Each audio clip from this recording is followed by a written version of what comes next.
In this video, I'm going to be driving and I'm going to give you an example of something that you should try to drop as you are approaching your driving test.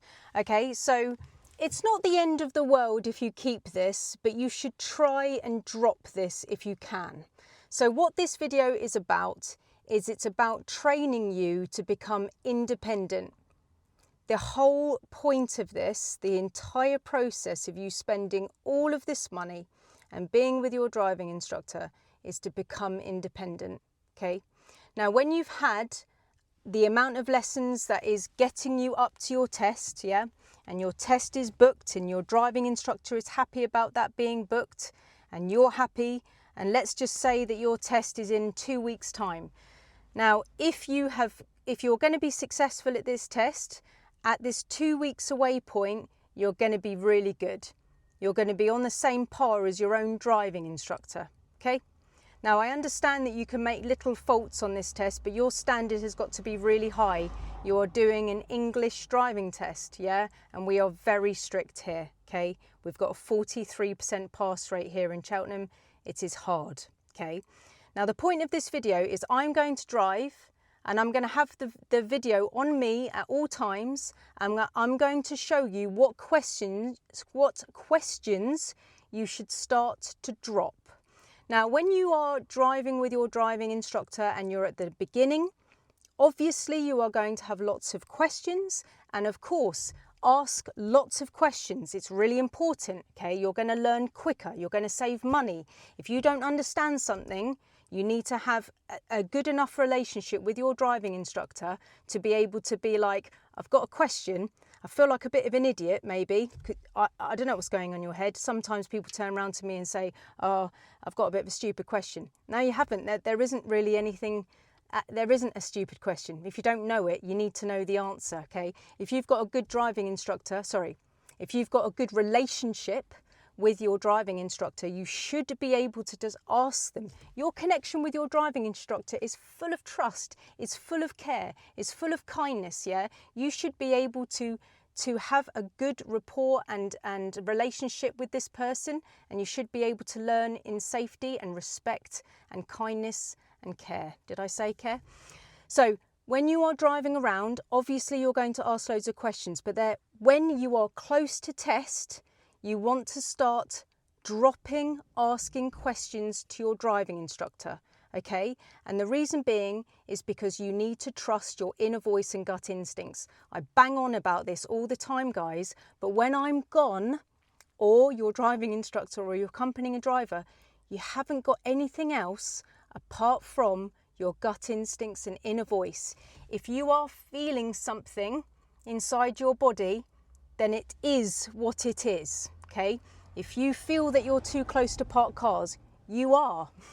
If you feel like you want to change gear, and go up to the next gear, you probably do. If you feel like you need to go slower, you probably do, yeah? If you think, should I check my mirrors now for slowing down? Yeah, you probably should.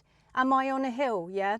All of these questions, when you are test standard and you are literally about to go, the likelihood of a student asking me a question that I say no to is probably quite low, because we are test standard, we're about to go and sit this test. If my student turns around to me and says, am I on a hill here?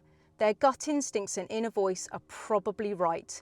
It's like 9.5 times out of 10, I'm going to say yes to any question that they say. Should I slow down here, Roz? Yes. Is this a hill, Roz? Yes. Should I put this handbrake on here? Yes. Should I stop here? Yes. Your inner voice and gut instincts at a certain stage, after you've had enough lessons, is all you've got, okay? Yeah?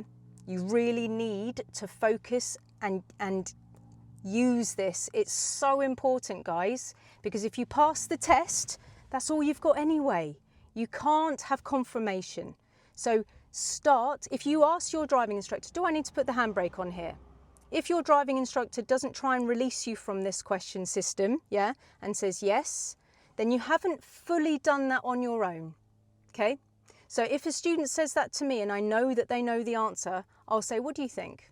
I'll just change, I won't say yes, I'll just say, what do you think?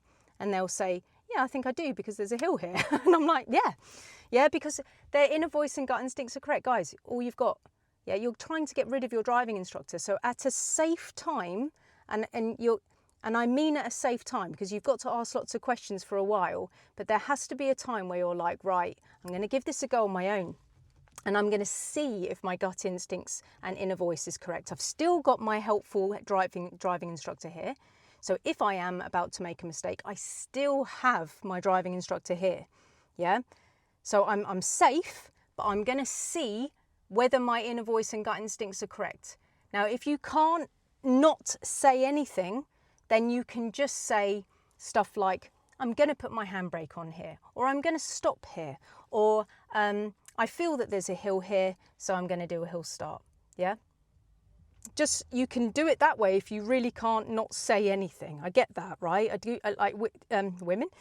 People need to talk. Sorry, I just saw the funny side of that. Sorry, that's just my personality. Yeah, okay, right. That's funny. Where was I? Right, so I'm going to drive now. Okay, so I just need to put this this video here. Sometimes moves about when I do this. Okay. Right, I'm going to drive, and I'm just going to show you the kind of questions that are so blindingly obvious that that's what it is. And every single question that the student says, I'm just going to go, yes. Yeah. Okay, here we go, straight away. I'm really close to this car. Do you think I should reverse first? Yes, because your inner voice is correct. There's a bike behind. Should I not reverse now? Yes, because you're responding to the danger. Yeah. Should I check my blind spot here? Yes.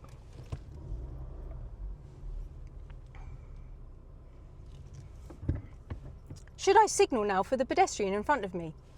Yes.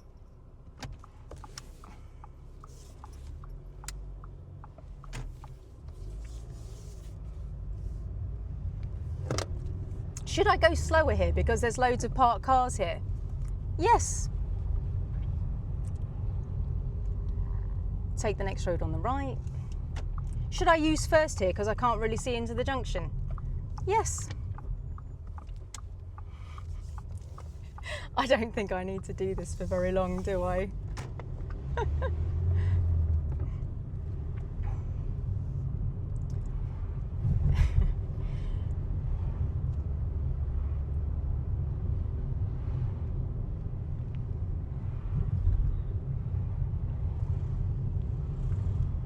Should I change into third gear now? Yes.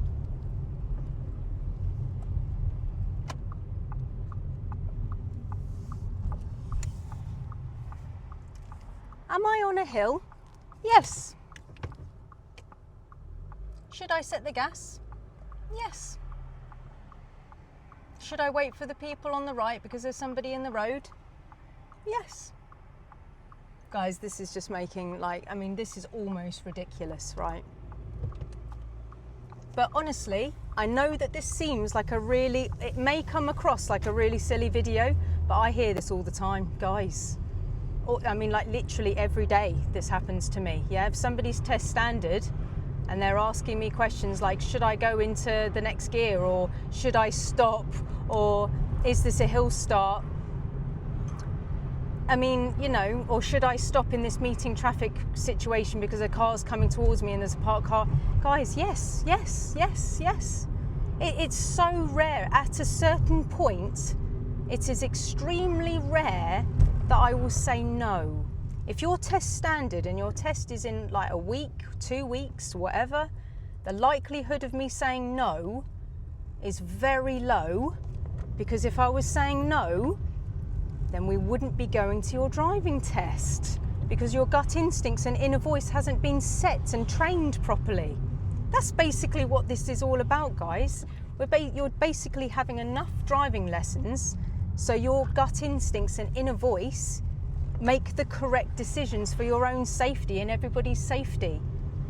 So if your test is booked and it's close, the likelihood of your inner voice and gut instincts being wrong is very low. If you've done it all properly, I mean, can you imagine if your test is next week and then you are asking questions where your driving instructor could say no? I mean, that's proper scary.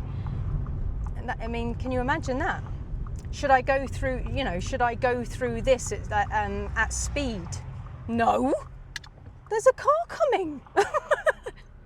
Anyway, look, I think that proves my point. I thought this video was going to be a bit longer than that, but I think that this proves the point. I don't think I need to go any further with this. I hope that this has been helpful for you today. This is an extremely common thing to happen.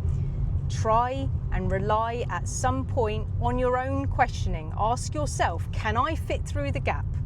If you feel uncomfortable about not saying anything, just say to your driving instructor, I think I'm going to stop here because someone's coming. And maybe your driving instructor will say, that's nice. Well done. That was an excellent idea. That's good. At the end, when your test standard, your driving instructor should just be going, oh, that was great. Oh, that's fantastic. They may give you some questioning, of course, because being independent doesn't mean your driving instructor's not doing anything. But a lot of it will just be praise, praise, praise, praise. Wow, that's great, that's good, love that turn. God, that position was amazing. Oh, I love the way you stopped there. Your position's perfect. Oh God, your speed is great. Like your driving instructor should be gushing over your skill when your test standard. They should just be literally sat there just being like, flipping hell, you are excellent. Yeah, and they should be all proud of you. Okay. Anyway, I'll see you later.